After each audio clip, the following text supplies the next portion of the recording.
Max hated moving, especially to this town. Ashtonville was small, quiet, and creepy. His family's new house was the creepiest of all. It was a sprawling Victorian mansion at the edge of town, shrouded in perpetual mist and whispering secrets.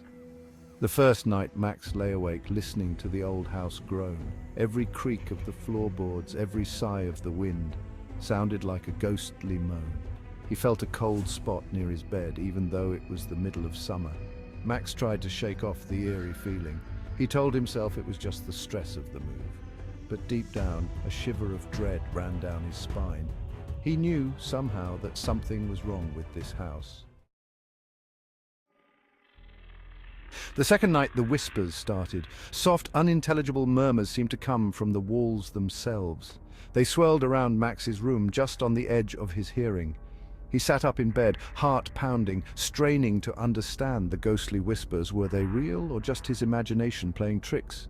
He couldn't be sure, but the whispers sent chills down his spine. They seemed to grow louder, more insistent. Max pulled the blanket over his head, desperate to shut out the eerie sounds. But the whispers continued, seeping through his fear, wrapping him in a cocoon of dread. He knew then that he wouldn't find peace until he uncovered the truth behind the whispers in the night. Days turned into weeks, and the strange occurrences intensified. One night, Max woke to see a shadow moving in the hallway outside his room. It flitted back and forth, a dark, shapeless form against the dim moonlight. He rubbed his eyes, wondering if he was dreaming, but when he looked again, the shadow was still there, dancing silently in the darkness.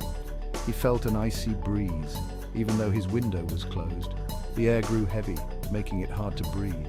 Max's heart pounded against his ribs, fear gripping him like a vice. He was certain now that he wasn't alone in the house. Something else was there, lurking in the shadows, watching him. He had to find out what it was before it drove him mad. Driven by a mixture of fear and morbid curiosity, Max decided to investigate. The attic seemed like a logical place to start. It was shrouded in an unnatural chill and a heavy silence that was more unnerving than the whispers. Covered in dust and cobwebs, an old diary lay hidden beneath a pile of discarded furniture. It belonged to a girl named Emily, who had lived in the house over a century ago. As Max read through the faded entries, a tragic story unfolded. Emily's words painted a picture of a happy life, filled with laughter and love. But the tone shifted dramatically halfway through the diary. Entries spoke of strange noises, shadows, and an overwhelming sense of dread.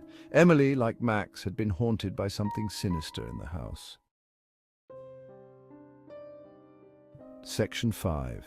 A Family's Dark Secret. Night after night, Max pored over the diary, piecing together the fragments of a tragic past. Each page revealed more about the sorrow that had befallen Emily's family. He learned that Emily's family had been plagued by misfortune, a series of unfortunate events that seemed almost too cruel to be real. Her father had died under mysterious circumstances, leaving them destitute and struggling to survive. Desperate to provide for her family, Emily's mother had turned to less than reputable means, making choices that would haunt them forever. She began hosting seances, claiming to contact the spirits of the dead, hoping to find solace and perhaps some financial relief. The house, once filled with joy and laughter, became a magnet for the supernatural, a beacon for lost and angry souls seeking vengeance. The entries in the diary ended abruptly, leaving Max with a sense of unease and 1,000 unanswered questions. What had happened to Emily? The mystery gnawed at him, refusing to let go. Was she still trapped in the house, a prisoner of her family's dark legacy, unable to find peace? He felt a chill, a ghostly touch on his shoulder, as if Emily's spirit was right behind him, watching his every move. Section 6. The night the screams began. The answer came in the form of a blood-curdling scream that echoed through the house one night. Max woke with a start, his heart hammering in his chest. The screams were filled with a raw terror that sent shivers down his spine. He raced out of his room, following the sound to the attic. The air grew colder as he approached the attic door, and the screams intensified, morphing into gut-wrenching wails of despair. He pushed open the door, his hand trembling. The attic was no longer a dusty, forgotten space. It pulsed with an eerie green light, and shadows danced wildly on the walls. He saw Emily, or rather her ghostly apparition, caught in a vortex of swirling shadows, her face contorted in an endless scream. Section 7. Trapped spirits seeking peace. Realization dawned on Max. Emily wasn't the only spirit trapped in the house. The seances conducted by her mother had opened a doorway, allowing other lost souls to cross over. They were trapped, unable to find peace, their tormented cries echoing through the years. Max felt a profound sense of sadness for Emily and the other spirits. He knew he couldn't just ignore their plight. They were prisoners in their own home, bound to the house by their unresolved pain and suffering. He had to help them. He had to find a way to set them free. But how could a teenage boy possibly hope to appease spirits that had been restless for over a century? To Section 8. A desperate search for answers. Determined to help the trapped spirits, Max delved deeper into the history of the house and Emily's family. He scoured local libraries, poring over dusty tomes and faded newspaper clippings.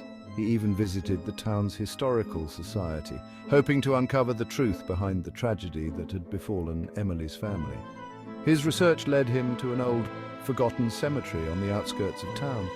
The cemetery was desolate and overgrown, the tombstones cracked and tilted with age.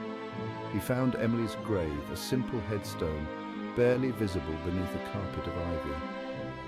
As he stood there, a cold wind whipped around him, whispering secrets in his ear. He felt a presence, cold and mournful, standing beside him. It was Emily, her ghostly form shimmering faintly in the twilight. Section 9. Confronting the ghostly presence. Max took a deep breath and spoke to the ghostly apparition. His voice trembled slightly, but his resolve was firm. "Emily," he began, "I know you're trapped here. I've read your diary. I know what happened to you and your family." The ghostly figure of Emily turned towards him, her sorrowful eyes boring into his. A cold breeze stirred the leaves on the trees, rustling like whispers. He felt a surge of fear, but he stood his ground. He had to help her. "I want to help you find peace," Max continued, his voice gaining strength. "Tell me what happened. What binds you to this house?" He knew that in order to free Emily and the other spirits, he needed to understand the root of their suffering. Section 10. The pact to set the spirit free. Emily's voice, a soft whisper on the wind, revealed the tragic truth that had been hidden for so long. Her mother, driven to desperation by poverty and despair, had made a pact with a malevolent entity, offering her family's souls in exchange for wealth and power. The entity had taken them at their word, claiming the lives of Emily's parents and trapping Emily and the others within the house, turning it into a prison of lost souls. The only way to break the pact, Emily explained, was to destroy the artifact that symbolized the agreement, a silver locket containing a lock of Emily's hair, a piece of her very essence. The locket was hidden within the walls of the house, its exact location lost to time, buried under years of dust and decay. Max, filled with a mix of dread and determination, made a solemn promise to Emily. He would find the locket and destroy it, freeing her and the other spirits from their ghostly prison no matter the cost. Even if it meant confronting the evil that lurked within the house, an evil that had claimed so many before him. Section 11. The Night of Terror, a lifetime of peace. The search for the locket was a harrowing ordeal. Max braved cobweb-filled corners, shadowy hallways, and the oppressive darkness that seemed to swallow every bit of light. The eerie silence of the attic was almost deafening. The air grew colder, the whispers louder, as if the malevolent entity was aware of his quest and sought to thwart him at every turn. Shadows danced menacingly on the walls, and ghostly whispers filled the room, creating an atmosphere thick with dread and anticipation. Finally, guided by Emily's spirit, he discovered the locket. Her presence was a beacon of hope in the overwhelming darkness. It lay hidden behind a loose brick in the fireplace of his own bedroom, a place he thought he knew so well. Holding the cold, tarnished silver in his hand, Max could feel the evil emanating from it, a palpable force that sent shivers down his spine. The room seemed to close in around him, the air thick with an ominous presence. With a heavy heart but unwavering resolve, Max knew what he had to do. He steeled himself for the final act. Max hurled the locket into the flames, watching as the fire consumed it. The room erupted in a blinding flash of light, so intense it seemed to pierce through the very fabric of reality. Then, as suddenly as it had begun, the light vanished, leaving behind an eerie silence that was almost comforting. The air, once heavy with dread, felt lighter, cleaner, as if a great weight had been lifted. Emily and the other ghostly figures appeared before him, their faces now peaceful and filled with gratitude, a stark contrast to their previous torment. Their expressions conveyed a deep sense of relief and thankfulness. With a final smile and a nod of thanks, Emily and the other spirits began to fade away, their forms becoming more translucent.